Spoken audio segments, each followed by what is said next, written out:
Well, the race against the clock kicked into high gear at the 11th hour here in Washington.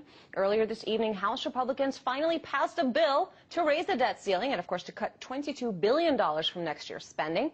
But it was largely a symbolic gesture. In fact, Boehner might as well have added a pony to his bill. He's not getting that either. That's because the legislation now heads to the Senate where it is pretty much guaranteed to be voted down, possibly as early as this evening. And then, of course, it is back to square one. Now, the Senate Majority Leader will try to kickstart the process of moving to a final vote on a new plan. And while negotiations will continue behind closed doors, for now, the partisan debate rages on. As, of course, does the clock right there behind me. Now, when it comes to America's prized A rating, it may already actually be too late. Now, that's not according to me. That's according to Max Keiser. He's the host of the Keiser Report, and he joined us here on RT earlier today. Here's more from that interview. Well, the rating on U.S. debt is definitely going to be downgraded, and this is already happening on the periphery. Rating agencies in other places around the world are flashing that they're going to be downgrading American debt. So that is baked into the cake. But what's interesting here is that for 10 years, really since post 9/11, we've had a war of savers versus speculators. The speculators have been winning. The speculators have been able to borrow money at near 0%. The savers have been the big losers. There are a lot of people who are in the savers camp who want to see the U.S. default because this would mean that the bond market would crash, but the yield on their savings would go up. Same thing for gold, which is where a lot of people have run now in this war. And gold prices have been telegraphing this catastrophe for 10 years. Gold prices continue to hit new all-time highs, and the people who own gold are really loving this because they're going to see price of gold continue to skyrocket. So, Max, are you saying that Washington is not involved in this whole thing? I mean, you seem to be saying that really this is a mess made by Wall Street here. Well, Washington is a peripheral player now. We see this all over the world, whether it's IMF is now pulling the strings in Europe. They're also pulling the strings in Washington. Christine Lagarde, as a matter of fact, said, who's the new chief of the IMF, that the extraordinary privilege the extravagant privilege of the U.S. dollar that's been enjoyed since World War II is now at risk as the U.S. dollar loses its world reserve currency. So the world is adjusting. The dollar will lose its status as world reserve currency. The U.S. debt will lose the AAA rating, and it's a complete different configuration. And Washington is not the biggest player in this. The global bankers are the biggest players, the global hedge fund managers, and that's where the action, that's who's determining the outcome of this, not the players in Washington. They have already ceded control to the global banking industry. Well, then let me get you to react to this. We saw just today there was a report that the CEOs of the nation's leading banks, including, surprise, surprise, Goldman Sachs and J.P. Morgan, all ended up sending a letter to the White House and Congress urging them, pleading with them to please hurry up and reach that debt ceiling agreement. Why do that if you're saying here that they stand to profit from this whole mess? Well, Lloyd Blankfein at Goldman Sachs, Jamie Dimon at J.P. Morgan, these are what I call 9/11 crybabies. They refuse to compete in this world. They want interest rates to be near zero. With a functioning U.S. economy, would mean interest rates are higher, which would destroy the speculators, but put money into the pockets of working class people. But the Jamie Dimons and the Lloyd Blankfeins and Wall Street in total, they're, as I call, they're 9/11 crybabies.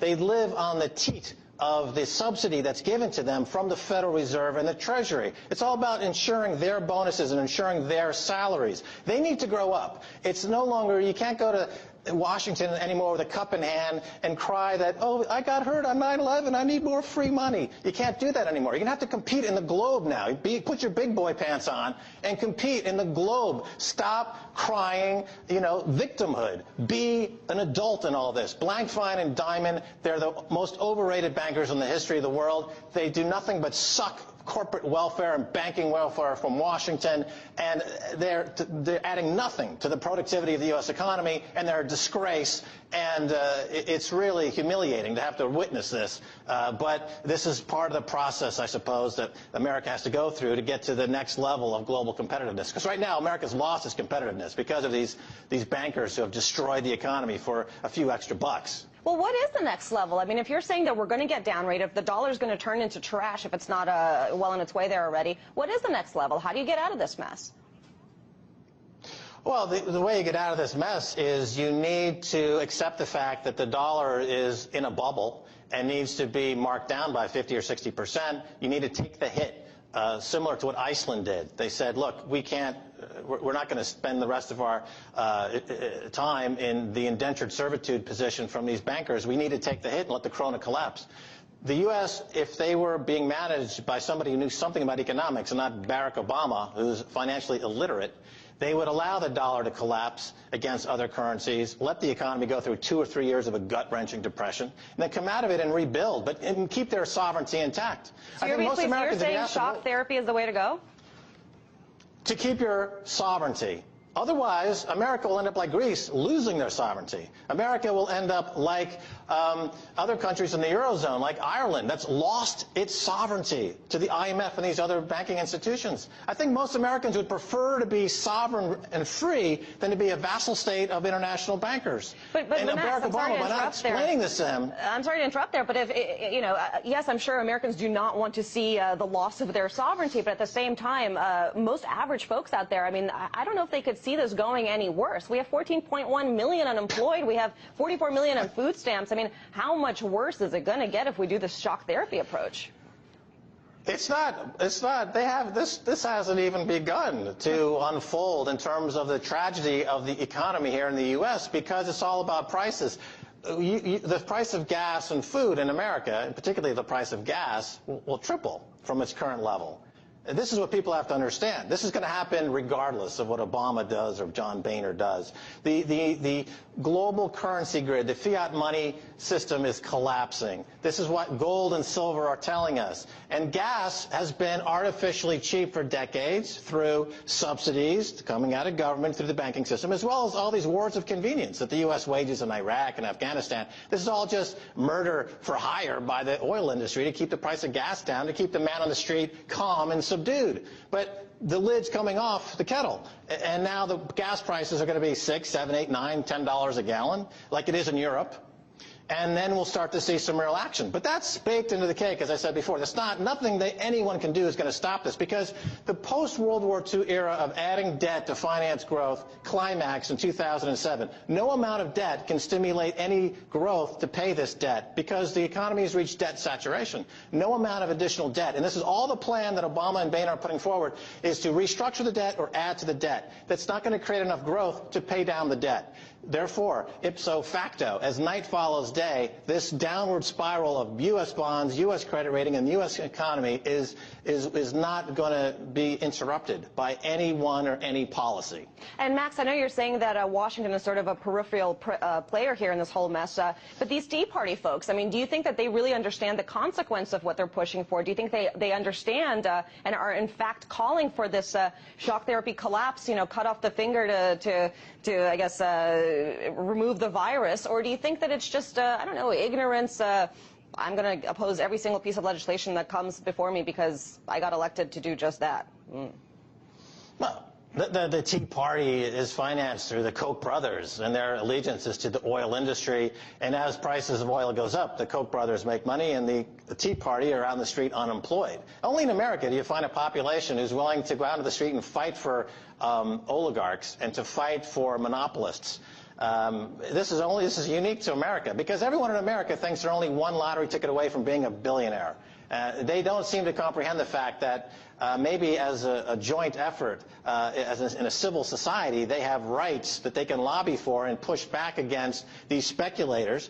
and these borrowers. And this is what is, in my opinion, as I've said at the top of this of the segment, is that the savers are going to win this battle as the bond market crashes. So all the 9/11 crybabies on Wall Street are going to get punched in the face like they should have gotten 5 years ago, like Obama should have done when he took office in 2008. Kick out Geithner, kick out Larry Summers, kick out Ben Bernanke. Should have punched all those guys in the face, thrown them to the curb, bring in real responsible people like a Paul Volcker, for example. But instead, he decided to just keep the status quo going and to line the pockets of these bankers who now put a gun to his head, and they've basically embarrassed him. They want the election. They want to recall the election. It's like they're recalling the presidential election by making Barack Obama appear as weak and ineffectual and financially illiterate as he now does. It's totally destroyed his career, but it's good for these bankers. But do you really think that Obama could have done something? I mean, kicking those guys out of office, that's just a handful of a significant of a much larger entrenched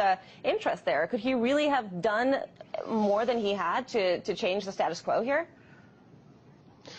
Absolutely. You've got guys, well, you have the example in the U.S., for example, in the savings and loan industry, where you had a somewhat similar situation where a handful of corrupt bankers dominated the industry, and they went to the government to get $600 billion worth of damage, essentially.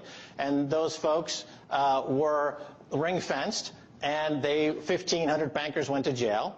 And over a 20-year period of time, they worked out the problem. Had Obama done something similar, created a resolution trust corps type situation for all the bad debts, nationalized the banks for a year or two, kicked out the financial terrorists like Blankfein, like Jamie Dimon, like the folks at Citigroup and Wells Fargo and Wachovia, who was caught laundering $230 billion worth of Mexican drug money, put those guys in jail, bring in responsible bankers, and restart the system. But this is where his financial illiteracy is important, because he does not really understand the dimensions of this problem at the time well enough to do the right thing, and now, 2 years later, it's kicking him in the pants, and he looks horrible, which is great, again, for the bankers. But ultimately, the global dynamic here, savers versus speculators, the savers are winning this battle. Gold and silver, as I've said on my show, Kaiser Report, for the entire show that's been on the air, gold and silver, they are continuing to hit brand new highs. It's the only currency in the world that is safe, that is not encumbered by counterparty risk, and this is just going to continue. So this is really just, we're at the beginning of the middle of the crisis that started in 2007, and the Lehman Brothers was the end of the beginning. Now we're in the beginning, in the middle of the middle. And we have not seen yet the biggest fireworks of this global banking catastrophe is yet to come. Well, scary predictions there, Max. And very, very briefly, do these savers that are winning, as you say, do they have a name and a face? Who are these guys? Well, I am, you know, the Silver Liberation Army that I started on my Kaiser Report show on RT is part of the savers around the world that are licking our chops at the collapse of the U.S. dollar and the U.S. bond market, because you know, we're all for free markets. That's why you're to blame for all this. Oh my! All right, Max. Well, we're out of time, but thank you so much. I really do appreciate you spending some time with us there in New York.